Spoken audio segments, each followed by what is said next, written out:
नमस्कार मित्रांनो, वेल्थ यज्ञ या चॅनलमध्ये तुमचं स्वागत आहे। काल आपण मार्केट वरती का जात आहे याची कारणं पाहिलेली होती, पण जशा प्रत्येक गोष्टीला दोन बाजू असतात, प्रत्येक प्रश्नाला दोन बाजू असतात, दोन उत्तरे असतात, तसं मार्केट जे वरती जात आहे हे जशी पॉझिटिव्ह गोष्ट काल मी सांगितलेलं आहे, तसेच काही निगेटिव्ह गोष्टी आहेत ज्यामुळे आपल्याला काळजी करण्याची गरज आहे।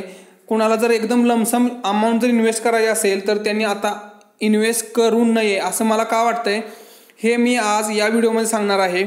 जर तत्पूर्वी जर तुम्ही या व्हिडिओ चॅनलवरती नवीन असाल तर चॅनलला सबस्क्राइब करा आणि बेल आयकॉन प्रेस करायला विसरू नका, म्हणजे नवीन व्हिडिओचे नोटिफिकेशन तुम्हाला सर्वात आधी मिळेल। तर ठीक आहे मित्रांनो, तुमचा जास्त वेळ न घेता आपण व्हिडिओला सुरुवात करूया। सर्वात महत्त्वाचं जे कारण आहे, जो की कन्सर्न आहे, तो आहे second wave of corona virus in Europe and America. मित्रांनो, अमेरिकेमध्ये परत 1 लाखाच्या वरती केसेस डेली सापडायला सुरुवात झालेली आहे आणि युरोपमध्ये पण लॉकडाऊन, काही देशांनी लॉकडाऊन अनाउन्स केलेला आहे। त्यामुळे जसं युरोप आणि अमेरिकेमध्ये कोरोनाची सेकंड वेव्ह आलेली आहे, तसंच भारतामध्ये सुद्धा कोरोनाची सेकंड वेव्ह येऊ शकते असे WHO ने सांगितलेलं आहे।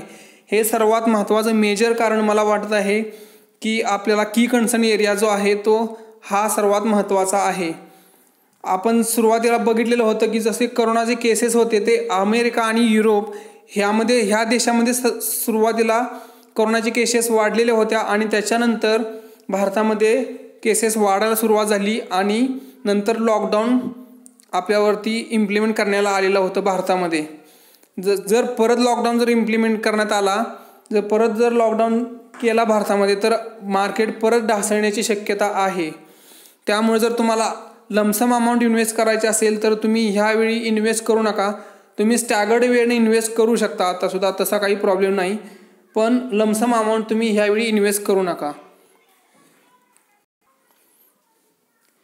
दुसरं जे महत्त्वाचं कारण आहे ते आहे NPA म्हणजे नॉन परफॉर्मिंग ॲसेट। बँक्स जे लोन देतं ते लोन त्यांना परत रिकवर होणं प्रत्येक बँकेसाठी फार महत्त्वाचं असतं आणि जर ते लोन जर रिकवर होत नसेल तर त्याला NPA घोषित करण्यात येतं, म्हणजे नॉन परफॉर्मिंग ॲसेट। बँकेसाठी लोन हे त्यांचे ॲसेट्स असतात। बँक्स जे सर्वांना लोन देतो, कुठल्या बँकेला कुठल्या इंडस्ट्रीला किंवा कुठल्याही लोकांना जे लोन दिले जाते, कुठल्याही बँकेचे लोन जे असतात ते लोन्स हे बँकेसाठी ॲसेट्स असतात आणि आपण जे डिपॉझिट आपण जे बँकेमध्ये ठेवतो ते बँकेसाठी लायबिलिटी असते। तर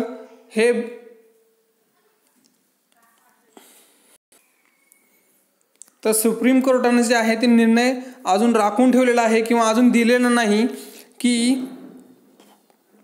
मार्च 2021 पर्यंत, म्हणजे मार्च 2021 पर्यंत तुम्ही जर एखाद्याने त्यांचे हप्ते जर थकवले तर त्यांना तुम्ही NPA घोषित करू नका असं त्यांनी सांगितलेलं आहे। हे जर NPA, ॲनालिस्ट लोकांचं असं म्हणणं आहे की हे जे NPA जे आहेत ते 12 ते 13% वाढू शकतात। हे NPA जर वाढले तर मार्केट परत इथून क्रॅश होण्याची शक्यता आहे।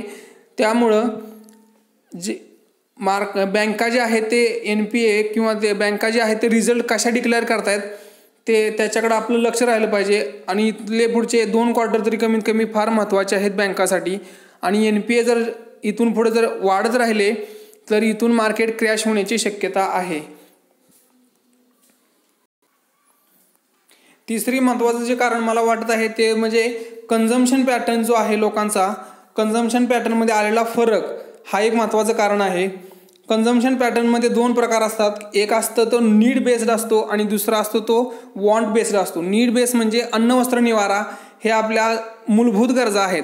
ज्या मूलभूत गरजा पूर्ण करण्यासाठी जे खर्च केला जातो त्याला नीड बेस्ड कन्झम्पशन म्हणतात आणि वॉन्ट्स म्हणजे आपल्या या व्यतिरिक्त, म्हणजे अन्न वस्त्र निवारा याच्या व्यतिरिक्त जेवढ्या पण गरजा आहेत, जशी कार झालं, फोन झाला किंवा अशा जे काही बाकीच्या गरजा असतील तर त्याला वॉन्ट म्हणतात।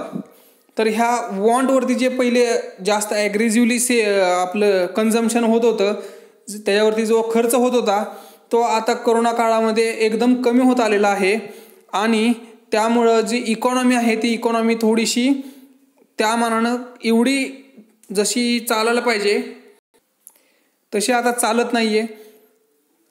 ज्या गरजा आहेत लोकांनी त्या एकदम माफक ठेवलेल्या आहेत. लोक जे कन्झम्पशन आहेत ते कमी करत आहेत आणि लोकांनी सेविंगवरती जास्त भर दिलेला आहे. त्यामुळं जर कन्झम्पशन लोकांनी कमी केलं तर ॲटोमॅटिकली जे आहे ते आपली इकॉनॉमी जी आहे ते स्लो मूव्हिंग होणार आहे. त्यामुळं आपला GDP रेट जो आहे तो कमी राहणार आहे आणि GDP जर आपला वाढला नाही तर परत मार्केट इथून क्रॅश करण्याची शक्यता आहे. एकदम क्रॅश येणार नाही, पण मार्केट हळूहळू खाली येण्याची शक्यता आहे. पुढचं महत्त्वाचं जे कारण आहे ते म्हणजे ट्रॅव्हल बिझनेस, हॉटेल, मल्टिप्लेक्स जे बिझनेस जे आहेत हे जरी ओपन जरी झालेले असले तरी लोक बाहेर जाण्याचे टाळत आहेत. सध्या हॉटेलमध्ये कोणी एकदम पहिल्यासारखी जेवढी रश होती हॉटेलमध्ये तेवढी तुम्हाला दिसणार नाही. मल्टिप्लेक्स जरी ओपन झालेले असले, त्यांना जरी 50% जरी अलाव जरी सीट्स केलेल्या असल्या तरी लोकांच्या मनात थोडीशी भीती आहे. आणि जोपर्यंत कोविडचे व्हॅक्सिन येत नाही तोपर्यंत लोक मल्टिप्लेक्समध्ये जाण्याचं टाळणार आहेत आणि जे ते एक्स्ट्रा जे स्पेंडिंग करत होते ते त्यांचं स्पेंडिंग कमी होणार आहे. त्यामुळं हा सुद्धा एक मेजर कन्सर्न आहे. आणि ट्रॅव्हल बिझनेस जर वाढला तर ॲटोमॅटिकली आपली इकॉनॉमी जरी जास्त त्याच्यावरती डिपेंड नसली तर लोक ट्रॅव्हल करण्यासाठी जाताना बरेच काही खर्च करत असतात आणि आपली एक इकॉनॉमीला थोडीशी चालना मिळत असते त्याच्यामुळं. पण जे आपण ह्या लोकांनी जर स्पेंडिंग कमी केलं तर ऑटोमॅटिकली जसं मी तुम्हाला सांगितलं तसं GDP जी ग्रोथ आहे ती स्लो होण्याची शक्यता आहे.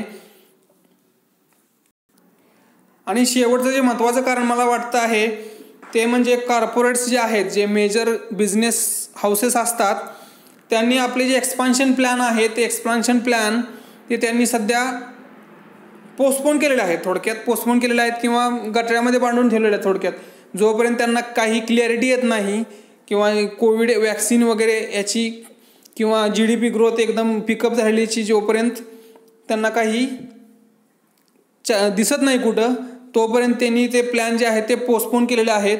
आणि कुणीही असं अनाऊन्समेंट करताना दिसत नाही की त्यांची पुढचं जे ग्रोथ प्लॅन्स काय आहेत, एक्सपान्शन प्लॅन्स काय आहेत, हे कोणीही अनाऊन्स करताना दिसत आहेत. माझ्या एका मित्राने सांगितलेलं आहे की सध्या जे आहे ते 70% वरतीच आपली 70% इफिशियन्सीवरती सध्या जे कॉर्पोरेट जे आहेत किंवा मॅन्युफॅक्चरिंग जे आहे ते सध्या 70% इफिशियन्सीवरती चाललेलं आहे. आणि 100% इफिशियन्सी जोपर्यंत होत नाही तोपर्यंत ते पुढचे एक्सपान्शन करण्याची शक्यता कमी आहे.